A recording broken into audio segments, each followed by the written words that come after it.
Today, we're going to be talking about how to be more of an intentional leader and to discuss what that means. I've got Jeff Perry. How you doing, Jeff? Great, Chris. Good to be with you. Yeah, good to have you. Good to have you. I think like probably most people who would know who you are, I've kind of found you on LinkedIn. But if you just for anyone that doesn't know who you are or hasn't really delved into your stuff, do you want to give me a little bit of background on yourself? Sure. So the quick description is I'm a leadership and career development expert, primarily for engineers and technology professionals. The going a little bit further back, I do have an engineering and technology background in mechanical engineering. Also wrote software, got into manufacturing and manufacturing process improvement and engineering leadership. But really comes down to my story is one of where I spent a lot of time in my career building products and processes. And now I found that my joy and my passion is to build people. And that's what I get to do now. I get to do that with individuals in a coaching and mentoring relationship, and then sometimes teams and organizations to help them collectively be more intentional about what they're trying to accomplish and maybe more importantly, who they're trying to become individually or collectively.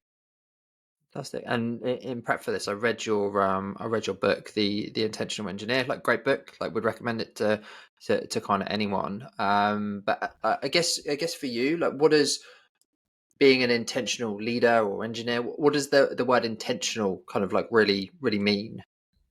Yeah, so intentional is an extremely powerful word, and it emerged over time as a theme for the work that I did with people, where a lot of times they were trying to move through something where they had a challenge personally or collectively, maybe in a group or team organizational context, and they were kind of being driven by the influences outside of them, whether they were market forces or team organizational cultural forces or whatever. And so they were just kind of being opportunistic or sometimes just completely reactive to what others were telling them to do or what they thought expectations were and other things.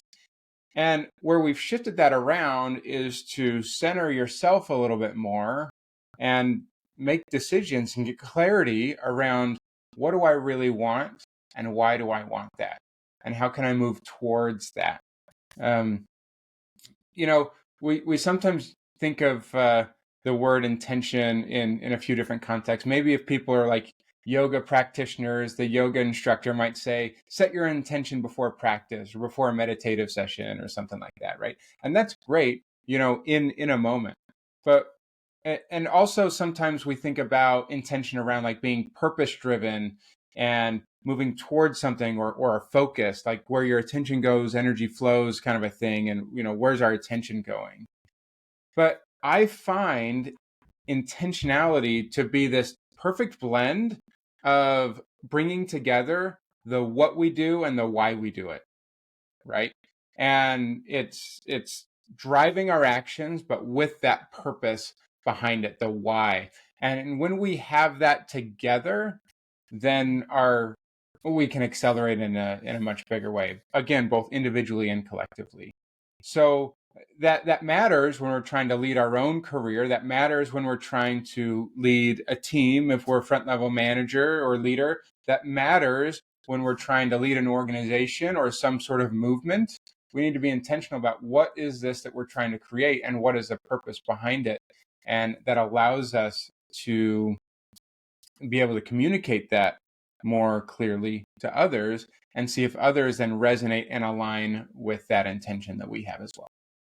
That's it. Yeah, there was a quote very near the start of the book. I think it was you said it was a Richie Norton quote. He Yeah, said, "Intentional living is the art of making our own choices before other choices make us." And exactly. like listening to that this morning, I think so much of kind of what happens to you at work and like it happens to you, right? Like and Mhm. like this was a real like you go on and talk more about sort of like mindset shifts and things like that, but like life and work and all that kind of stuff just kind of like comes at you and this kind of just kind of reframes things a little bit and is like makes you think about kind of like what you want and obviously as a leader kind of like what does your team want as well. Yeah, absolutely. Because like like that quote that you mentioned from Richie, who's been a great mentor to me. Um, yeah, I mean, others' choices can make us all day, every day, if we allow that to happen, right? And so, and that's one of the great understandings of this too, is that we always have a choice. Sometimes we don't think so, but we always have choice. We are always empowered to choose something, whether that's to go a different direction or to change how we view a situation or a challenge or an opportunity that's in front of us. We always have the choice of how we're going to move through whatever we're moving through in life. Some of the most wonderful things and also some of the most terrible, hard, painful things of life. And so intentionality gives us that choice, empowers us with that choice to say, hey, what are we going to make of whatever is in front of us? Yeah, exactly. It's not what kind of happens; it's how you react to whatever happens, right? Is Yeah. the ultimate thing. So, I guess as a leader, like what's the typical sort of struggles that you see people before they kind of pivot to this intentional sort of like what are the typical sort of struggles that you see people having? Yeah, so there's a few. I mean, first of all, um, just thinking about that early transition for people in like a technical or engineering context, and then moving into a leadership context, where their identity for so long was being a high level producer, and now their responsibility as a leader is to enable others, and that's a tough shift for a lot of people, because they're kind of letting go of this, like, hey, I can achieve. I'm a great developer, engineer, or designer, or whatever that moniker they give themselves, and so there's almost an identity shift for them in moving into a leadership space and enabling others. So that's a huge shift, and sometimes that creates struggles around delegation. Creating intentionality or vision for this is where we're going, instead of being so task oriented around this is what we need to do, but this is where we're going, and this is why. So communicating that not just for yourself now, but for a team, or for teams of teams, uh, that's a challenge for a lot of people. And then that, and then the dealing with the pressure of that too, where leaders deal with and feeling that responsibility to kind of take care of and grow and develop people. But I find that when we I found I don't have great data around this, but anecdotally, with the hundreds or thousands of people that I've talked to now around where development programs happen in especially technical organizations, they're so focused on we're going to develop particular technical skills that are maybe we think are going to help us be more productive and level up skills, and those things are important, but we're talking maybe 80% of the development work we work on developing on the technical side, our ability to do the things we need to do. I think, and have found that when we can transform how people see and think and are in greater alignment, and build the people and their capacity to handle more complexity and challenges and scale and scope.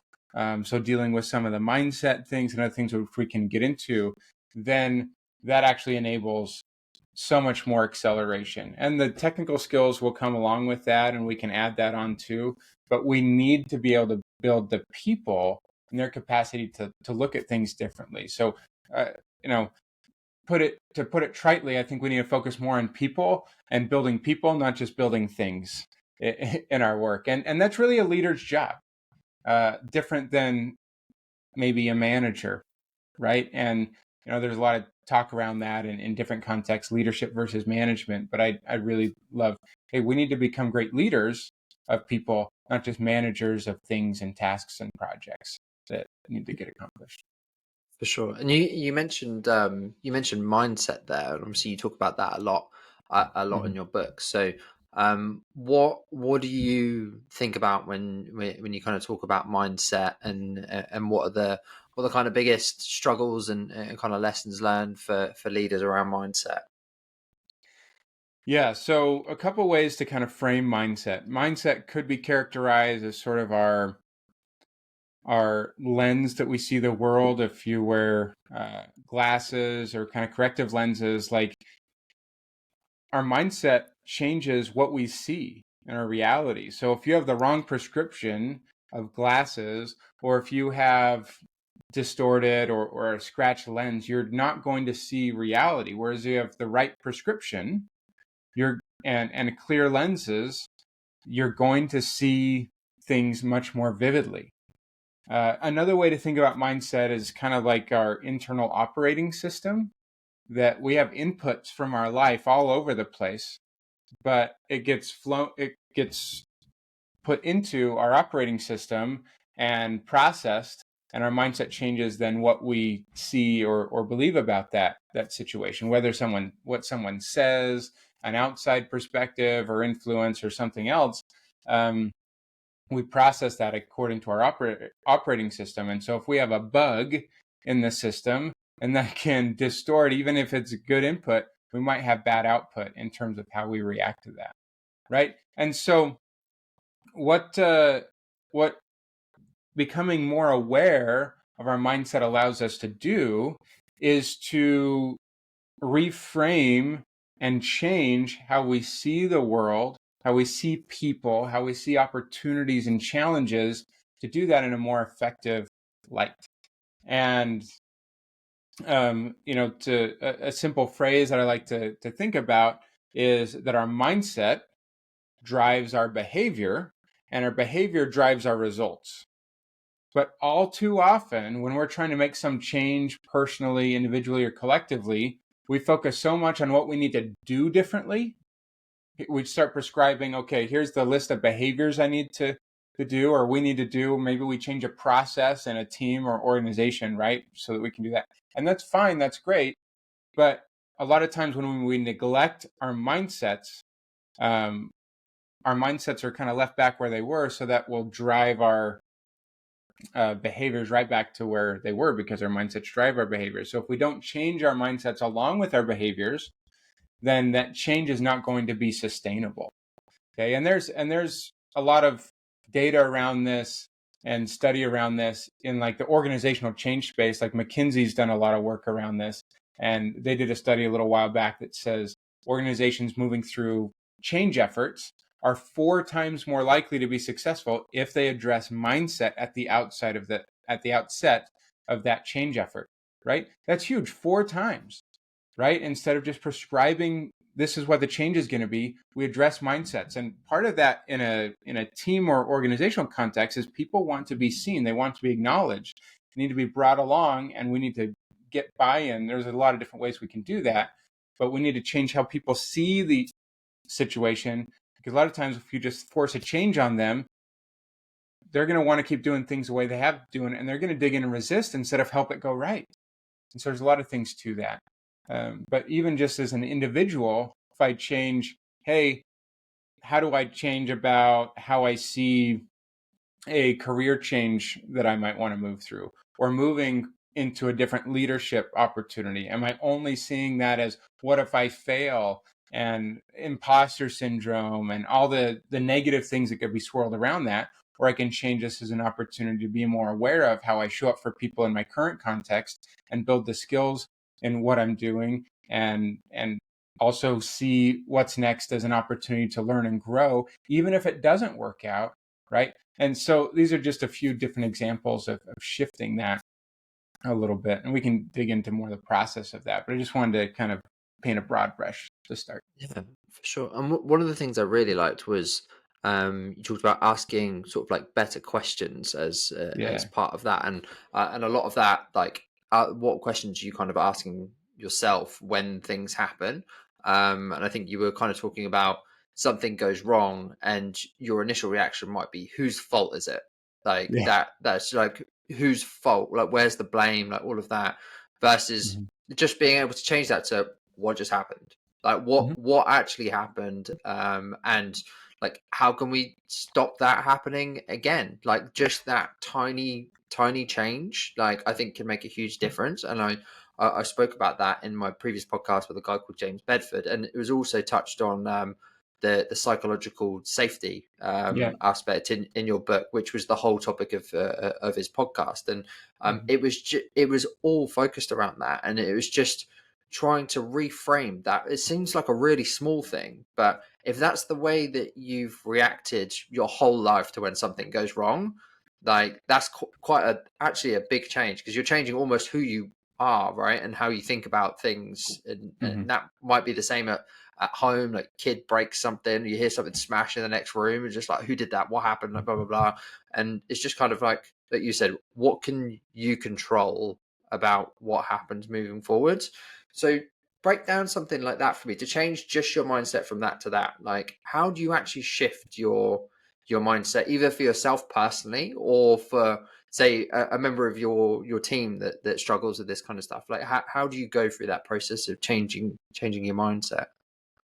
Yeah, so let's map kind of what one model around what that change looks like over time, right? So there's one model that I include in the book called the 4 stages of competence, and the first stage is what we call unconscious incompetence.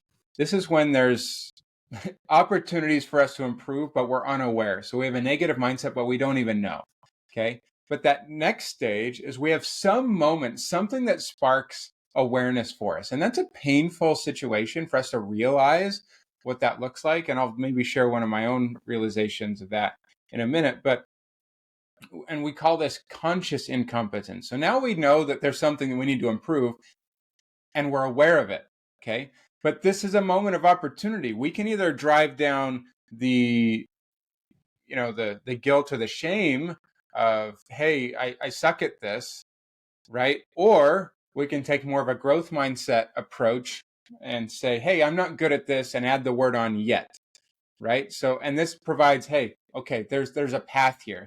And that change initially is a very conscious thing. We have to continue to bring that to our awareness of asking those right questions. We can do journaling practices to bring more awareness of, like, hey, how did I show up in this way that I'm trying to change today, right? At the end of the day, or asking for feedback from other people and gaining accountability in different ways. So there's a number of different tools that we can do to bring our consciousness higher and more frequently to the change that we're trying to make and how we see it and we frame it. Again, not only focusing on the behavior, but mindfully kind of processing what that looked like and where that came from. And that can eventually move us to the third stage, which is conscious competence. We're better at it, but it's still a very conscious way of being. We still have to work at it really hard. And that sometimes can take quite a while. But eventually, what we're doing in this mindset shifting process in our minds and our brains, we're actually building neural connections. So we might be taking a a way of being that used to be this little tiny side road in our brain as far as a path, and we're trying to build that into a highway or a freeway to make that a much more easier way for us to go. That's a default, and eventually we get that in the fourth stage, which is unconscious competence, where this becomes our way of being and our default instead of having worked so hard. It's not like we're always going to be perfect and whatnot, but it becomes much more natural for us. So that's kind of the stage. Let me just share one example of me personally. A few years ago, when I was still working at corporate, I was going through an MBA program, and as part of that program, like the first semester, we took a leadership class, and through our leadership class, we administered one of those 360 surveys. Okay, where you get feedback and you have people all around you who work with you actively to give you anonymous feedback. So I had my direct team of the people that I led and a number of peers and a few of my leaders. And it was about 12 or 13 people in total that filled this out. And one of the clear themes that came from that survey that people described about me is that Jeff is not a good listener, that I interrupt a lot, that even when I ask for opinions, it seemed to them that I didn't really care and I was just going to do whatever I was going to do anyway. Okay. And a number of other things along those lines. That was difficult for me to hear because it's not who I wanted to be. And so I was unaware and I was surprised by that revelation, that realization. Okay. But it provided an opportunity for me to say, okay, team and peers and others that I work with, I am committing to improving this, and I'm going to need your help and also a little bit of grace along the way. I did a few things physically to put on our team space, just the word listen up in the corner on the whiteboard. I had a sticky note on my laptop everywhere I took it that said listen. And I invited that accountability in team meetings and other things, that when I would cut them off, when I would not be doing that, then they could invite me and hold me accountable to say, hey, Jeff, you're not listening right now. And then I tried other things to have conversations and ask for feedback along the way. And so I had a lot of things to bring consciously to my awareness that this was something I wanted to do. And that changed. If you ask my wife, there's still probably plenty of improvement I could make around this concept of listening, but it did change and shift. And if nothing else, it changed their willingness, and going back to psychological safety, that they could help hold me accountable and help me change in the moment, because I had committed that that's who I wanted to be. I had stated my intent of that change, and I was asking them to be a part of that process instead of pretending like I was perfect, right? And so that's just a personal example of, and I still have to work on it all the time, because I like to hear myself talk sometimes, but which is why podcasts are great. Yeah, no, definitely the place to be for that.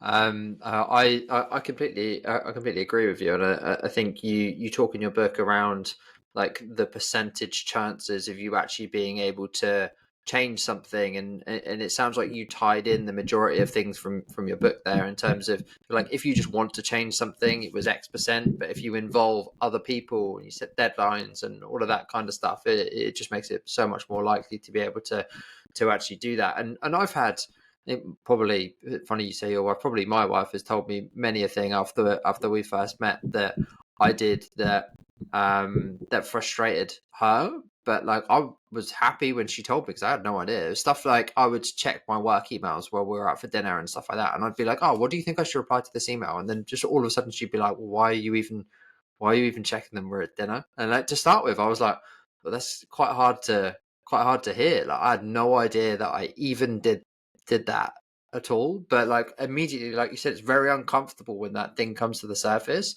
But like, I think a lot of people have probably got things like that their team find annoying about them, or like outside of like work, like partners, friends, family, like there's things that are kind of like bugging people that people have absolutely no idea about. And like, it's very uncomfortable to be made aware of that, right? But the process of going Yeah. through it does make things a hell of a lot better, kind of moving forward. So I guess from your side, as someone that has coached a mixture of kind of like engineers and leaders, from a leadership perspective, how have you coached leaders to help engineers with this kind of stuff? Like, are you encouraging and like both leaders to work on themselves and their team, or is it kind of one of those things that as a leader you need to have figured it out first before you can even kind of get going with your team?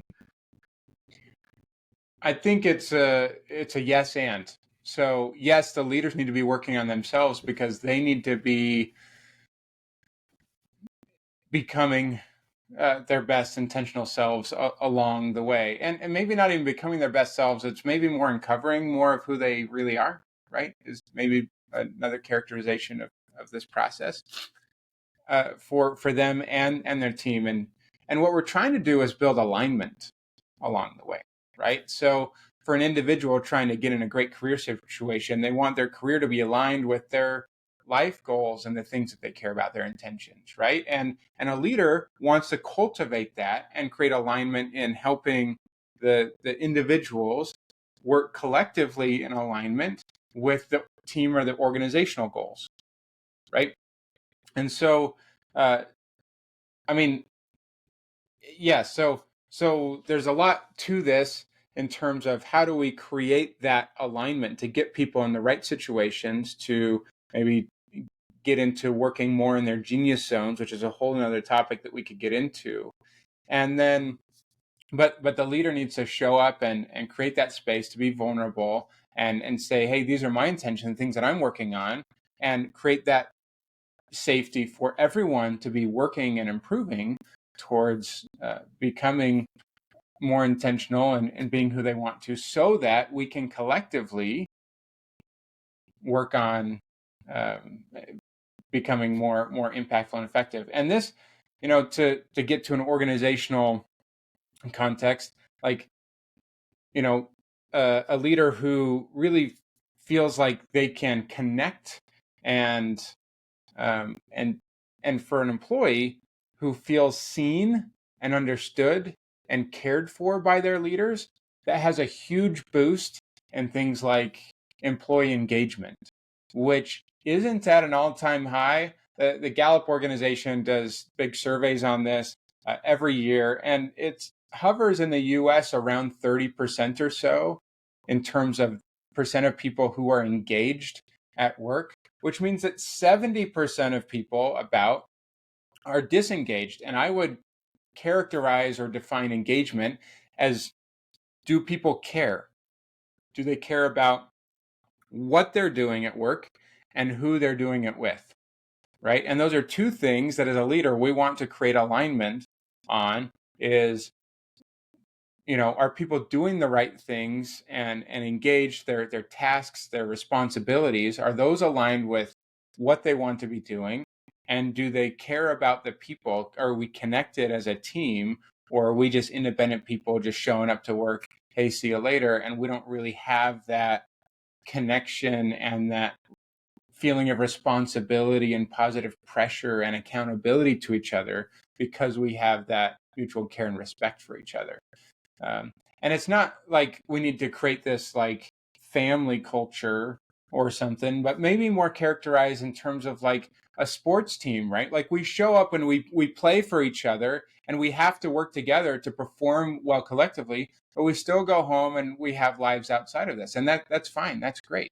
Right. But we do have a responsibility collectively to perform as a group and connect as a group. And we still need to understand each other. So leaders and teams have leaders especially have a responsibility to understand their people, what their intentions are, where they want to go, and create a situation and a culture whereby they can help people align to their intentions of where they're trying to take their career, as much as possible align that with the organization, the team's goals, and align and bring the whole group collectively to see and understand each other, so they can be more productive and innovative and really accomplish the great goals they have. And so, we're talking about mindset a lot as an individual. Mindset collectively we might just call culture, right? This is mindset individually is who I am, right, and how I see things. Culture is kind of the frame collectively how we see and interpret things collectively, right? For sure. That's much more what culture is, as opposed to kind of pizza parties and things like that. Like culture used to be a little while ago, right? And Yeah, I guess that which pizza must, parties are fine, right? yeah, Yeah, so are ping pong tables and all the other things, but we still need to create connection.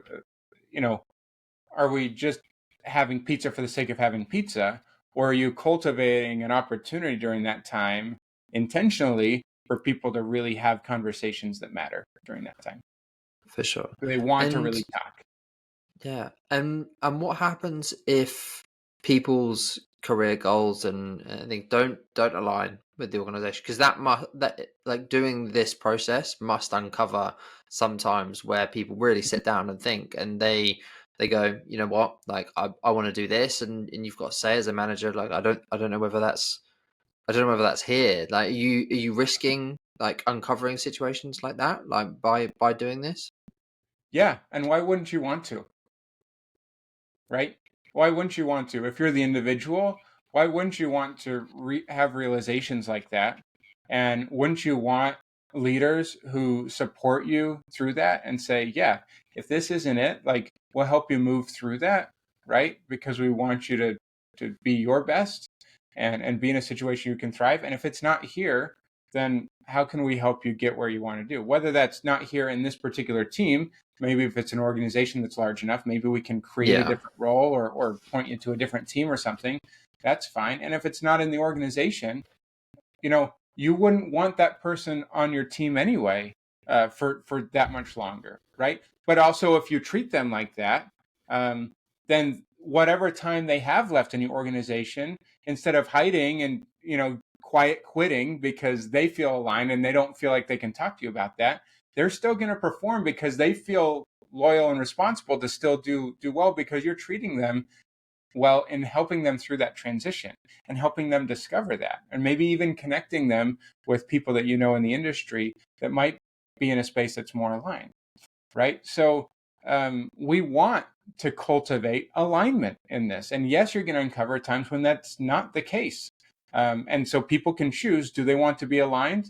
If so, great, like let's keep them around and let's cultivate that. If not, then it's not a fit, and that is more of a problem over time if we keep that around, that we don't want. Okay. And so, Yeah. it'll uncover things, but that's things that we want to be uncovering. Yeah, 100%. I think a lot of time people are scared of people leaving, right? Like not, Yeah. but I think because it says stuff about them as a manager if people are quitting their Mhm. team, and also like it's a ball ache to go and replace people and it's expensive and all that kind of stuff as well. That I think they keep people for as long as they can, even if they might know that people are unhappy. Like they kind of put a bandage over things, and they kind of we'll deal with it later. Whereas you're actually much better having these kind of conversations and getting 70-80% of your team super aligned, realizing that 20-30% of your team aren't, and them leaving and finding somewhere better and rebuilding, right? So that everyone's pulling in the same direction. Because otherwise you've got you like you said, you've got no true kind of goal as an Yeah. organization and as a team. Yeah. But I mean, there's a saying that people leave bosses, not jobs, right? And so, and I think there's some truth to that, where like when we're talking about alignment, it can be really easy to create non-alignment if you're a pretty terrible leader, right? So yes, there is an indication that if a whole bunch of people leaving, okay, maybe there is something with me, right? It's not just these people got put in the wrong situation. Like we want to cultivate a situation and be the type of leader that people would want to stick around with, right?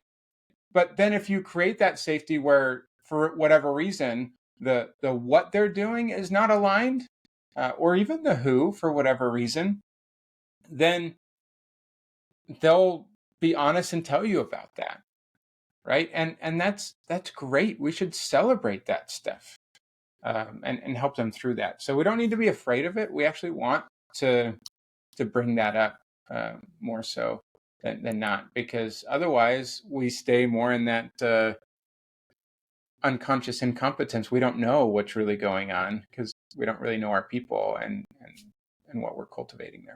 Sure. And ultimately it comes back to that creating, like you said, that psychologically safe environment where people feel comfortable talking about things that are right and not right, and kind of giving you feedback as to their own situations. And I thought it was really interesting you talked about the study at Google that Hmm. psychological safety actually came out as the number one factor of Yeah. success at Google, which is like Mhm.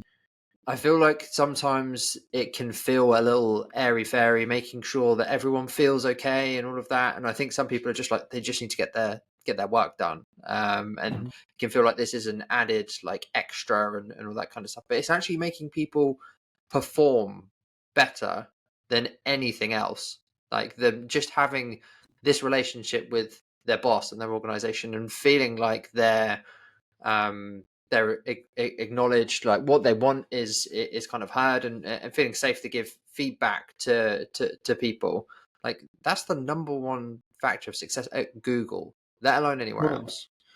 Yeah, and Google did all sorts of data. It's their Project Aristotle, where they pulled a bunch of data about their best teams over years, right? And psychological safety far and away came out as number one. And make no mistake, psychological safety is not the absence of conflict or disagreement. It's actually the opposite. There's plenty of disagreement and conflict, but it's done in a healthy, constructive way where actually psychologically safe teams and leaders and individuals feel like they can bring that stuff up and address the things that need to be improved instead of trying to be nice and avoid those things, right? Because for fear of repercussion or retaliation or whatever that is, right? So it's not like they're always happy, joyful, never disagreeing in meetings and conversations and stuff. It's actually the opposite. But because they feel safe to do that, um, they can challenge each other for the good of the team, right? Because we're trying to focus on what's right, not who's right, and collectively working together to find the best solutions. Exactly. You think on a team you've got like 5 to 10 engineers, and if Mhm. you've obviously hired those people because they're smart, like, and Mhm.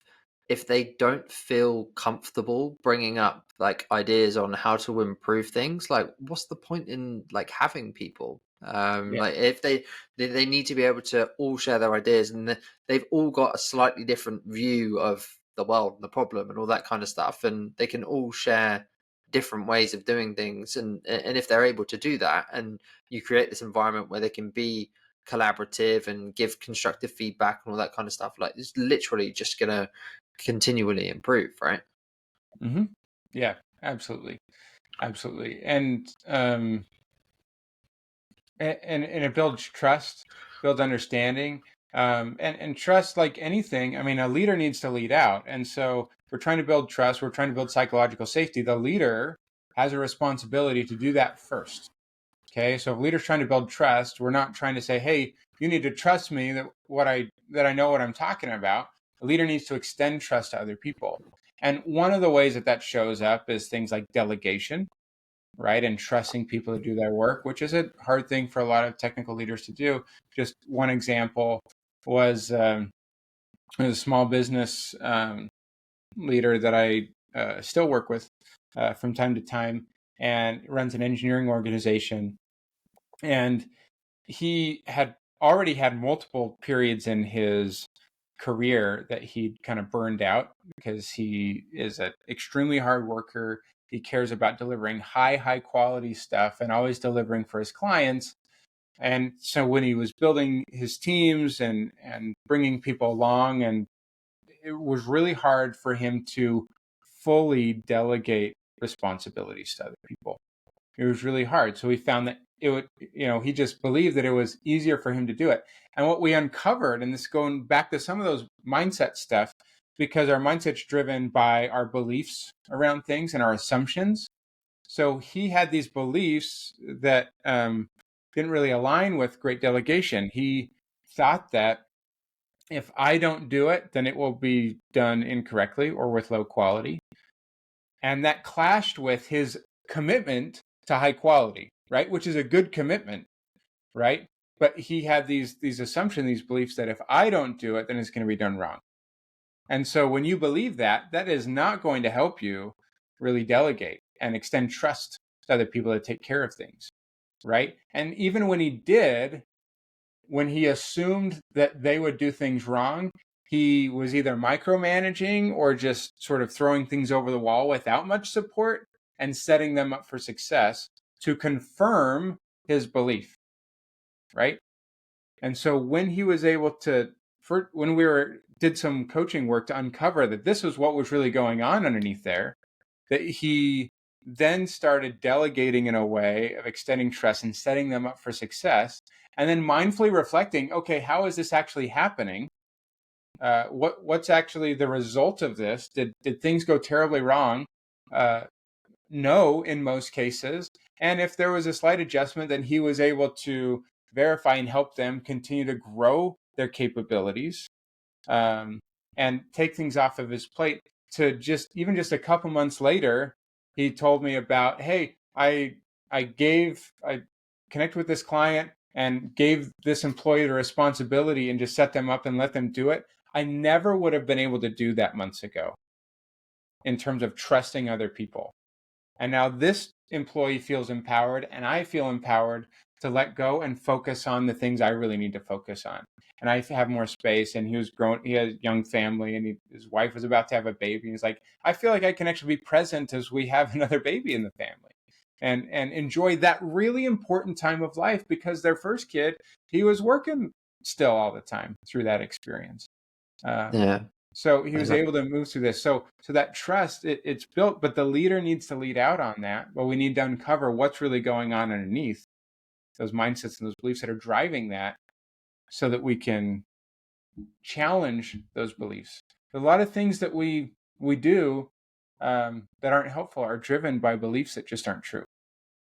Yeah, and it's wild that people set themselves up to basically confirm those beliefs, Yeah. right? Like you Mm-hmm. said, Yep. like delegation must be from someone being a great engineer to all of a sudden running a team of people. Delegation, I think, must be one of the hardest things to Oh, get it's used really to, hard. because Yeah. a lot of the time you've been the person that people come to if there's problems to solve and all of that. So you take it upon yourself, and you have this belief that if there's a hard problem, they come to you, because it was true. Like Mm-hmm. for a lot of people, that sometimes a lot of the time, the best engineer on the team often becomes a manager, like just because they were that person. It naturally happens, and then all of a sudden they're managing a team of 4 or 5 people, and they know that if there's something tough, they can do it. So I'll just do it.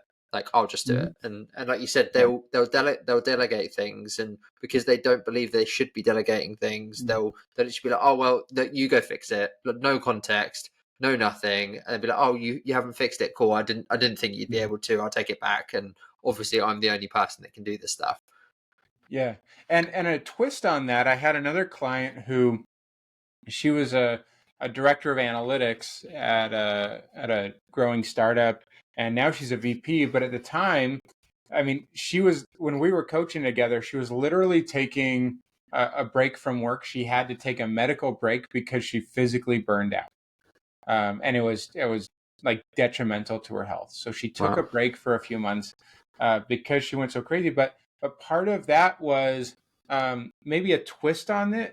She was delegating and she was entrusting her team, but only with her view of what their capacity was, because she was doing that in a way to try and be kind of helpful and try and protect the team from too much work. She didn't want them to burn out, but she still wanted to deliver high quality, because she believed that she needed to do that to earn the respect of her leaders and her peers, right? And that led her team only worked 40 hours a week, and she never let them work extra because she was protecting them. But she took on so much more stress and work that she was working 80, 90, sometimes 100 hours a week Oh, to try and accomplish everything. And she physically burned out, where there was like serious health complications that were going on. And she had to peel back that, first of all, that's not actually protecting and helping the team in the right way, when we hold that stuff back. And is that really what she needs to do to earn respect from other people, instead of set boundaries and say no, and let's make sure we're focusing on the right things? Because when you're working that crazy, um, your mind isn't even right a lot of the time to be able to do great work in the time that you're spending. And so um, the, you know anyway, there's twists on some of the same stuff. So everyone needs to uncover what that is for them, right, as a leader, so that they can show up and make the changes that they need to make for their teams and their organizations.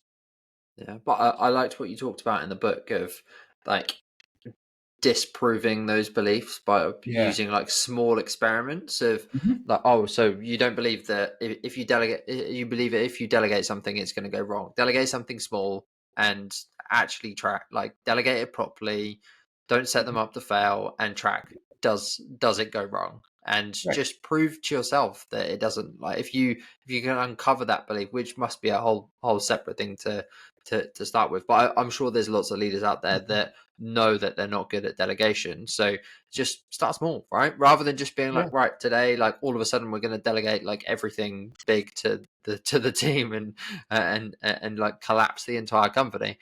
Just Yeah. start small, like collect data. I really like that way of thinking of it. Yeah. I mean, it's kind of like a simplified version of the scientific method. Like we're identifying these beliefs and these assumptions that we have that fuel our mindsets, and we're saying, hey, this is a hypothesis I have. Okay, so I'm going to run a brief test to say and collect data. Engineers love data. Well, let's actually collect the data instead of just running assumptions about what we think is going to happen.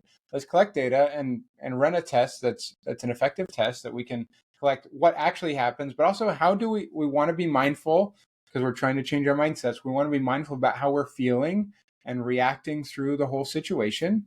And so we can collect data from what other people say and how they react and what the results are. But also we might want to do some journaling to reflect on, our experiences around that. How hard was that to really, to use the example of delegation, to really let go of that? And then what happened? Did they succeed? Did they fail? Was it somewhere in between? Was that a realization on me, like that I didn't set them up for success? And something that they didn't have, or there was some complexity that we didn't anticipate, and whatever. So there's all sorts of things that we can actually look at the real facts of the situation and help us mindfully change how we approach looking at that the whole concept of delegation or whatever it is that we're trying to change and improve. 100%. Well, I feel like I could talk about this with you for absolutely ages, but Yeah. I'm mindful of your time. But one thing I did want to touch on, because I'd never heard of it before I listened to your book, was the idea of genius zones Mhm. that you mentioned earlier. Like, what is a genius zone? Yeah. So I had heard it a few different times. Probably the most the best book that I'm aware of or that describes genius zones is The Big Leap by Gay Hendricks.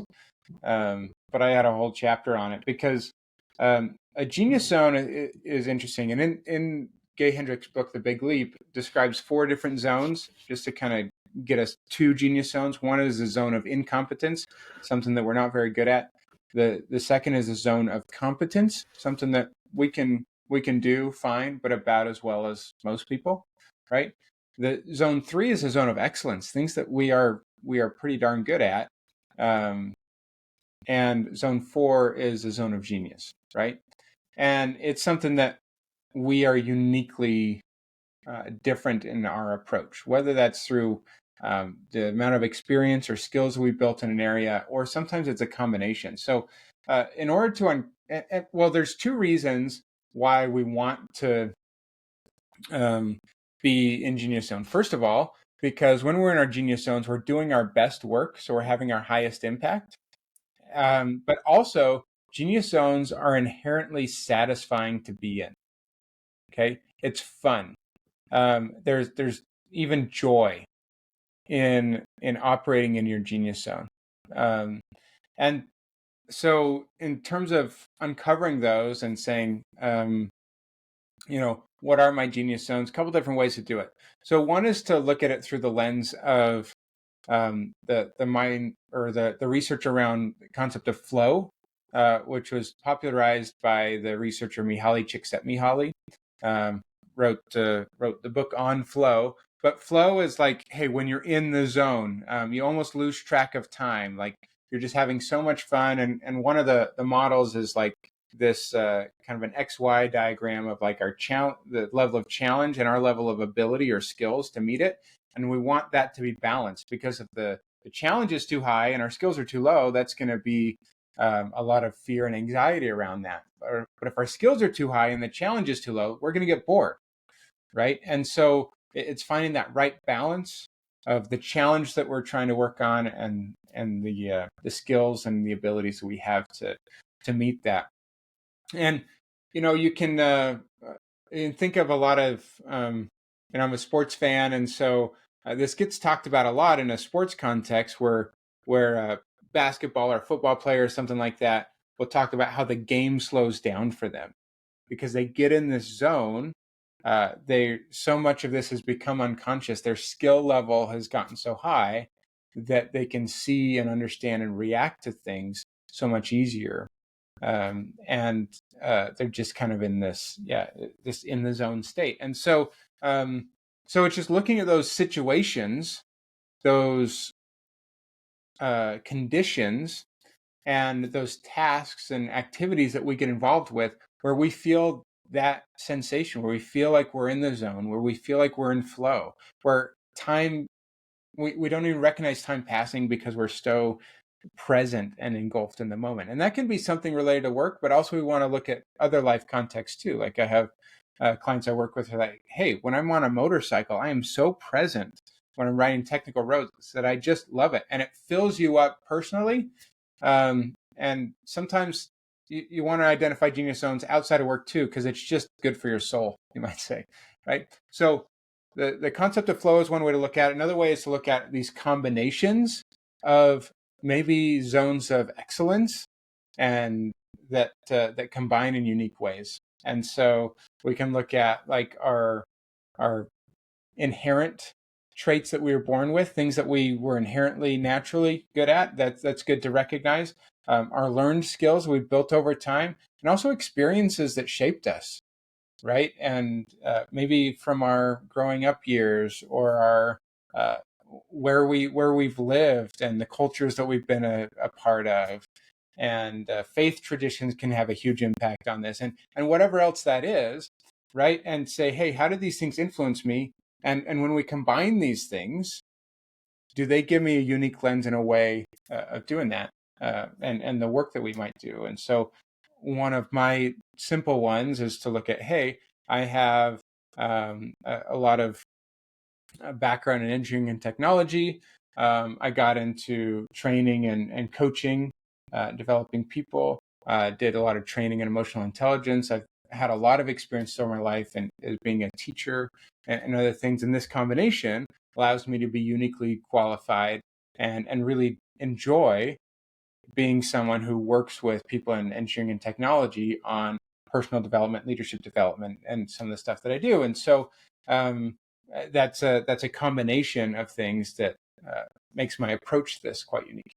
And so that's just a brief example. But yeah, identifying those genius zones allows us to do some of our best work, have high impact, and have high satisfaction doing so. And leaders want to help their teams and their people identify their genius zones, and they want to identify that so that they can put them in situations where they can thrive and operate in that space, because that's going to have them deliver the best impact for the team, right? So there's a lot of great ways that we can use this. Fantastic. And I think the more people can kind of understand where their team operate in those areas, the more that they can push them towards projects that involve those, right? And they're going to Exactly. get a bit more of everything. They're going to enjoy their work more. They're going to be more productive, like all of that kind of stuff. And you think about a team that has like 5 full stack engineers, like they're not all going to Yeah. be exactly the same. They're going to be T-shaped in different areas, and getting Mm-hmm. them to Yeah. do not only what they're best at, but also what they enjoy. Like if you've Mm-hmm. got the capability to do that, why would you not push more of those projects to one person, more Totally.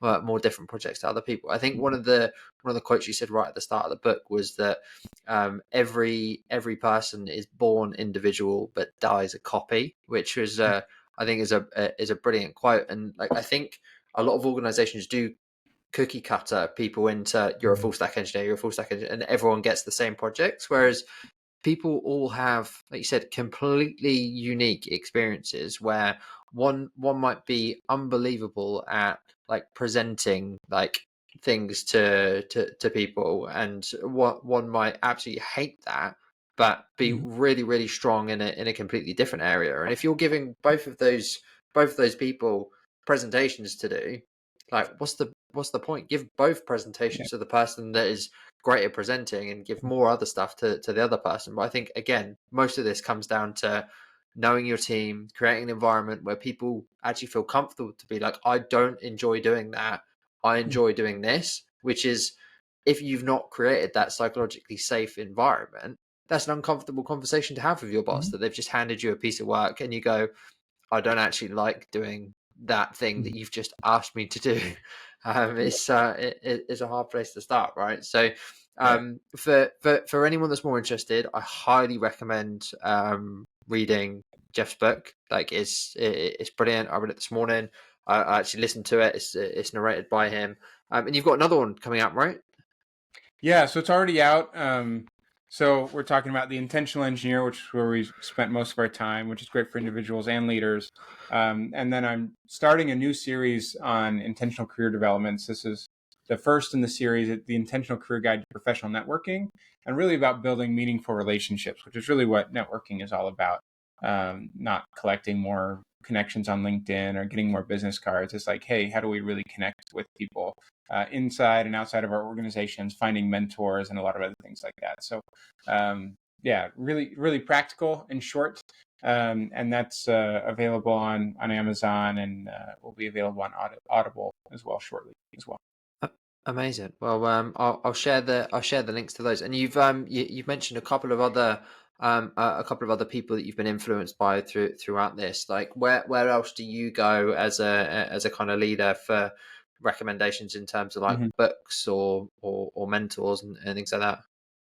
Yeah. So, one of my favorite books on living a life of intention is a book called How Will You Measure Your Life? It was by Clayton Christensen, who is a Harvard Business um, School professor. He passed away a few years ago of cancer, but hugely influential. One of the and I mentioned his book in the conclusion of my book, but that's an interesting operational question: is how will you measure your life? What really matters to you? What kind of life do you want to live? And that's a great question to ponder on and figure out personally. And you could take that collectively. How will we measure our team success? How will we measure our organizational success? Right? What are the measures that we really care about? Um, I love the work of Simon Sinek, Adam Grant, Brene Brown, and sometimes they even collaborate on stuff. They have some podcasts where the three of them have been on together. I also was greatly influenced on the mindset stuff by the Arbinger Institute, that does a lot on inward and outward mindsets, and love the work by my friend Ryan Gottfredson on mindsets and vertical development as well. So a lot of different places that I seek inspiration and guidance in books, and also connecting with people along the way, always finding mentors to grow me as I try and grow others. Amazing. Well, thank you so much for your time, Jeff. I'll share the links to your books and kind of your website and stuff like that. If people want to reach out to you, is it through the website or LinkedIn? Is that the best place? Yeah, LinkedIn's great, jeff-perry.com, then theintentionalengineer.com or intentionalcareerguide.com are the links for those respective books. Amazing. Well, I'll have to read that second book and get you back on at some point. But Yeah. really appreciate your time, Jeff. And yeah, speak to you again soon. Yeah, thanks, Chris. Appreciate it.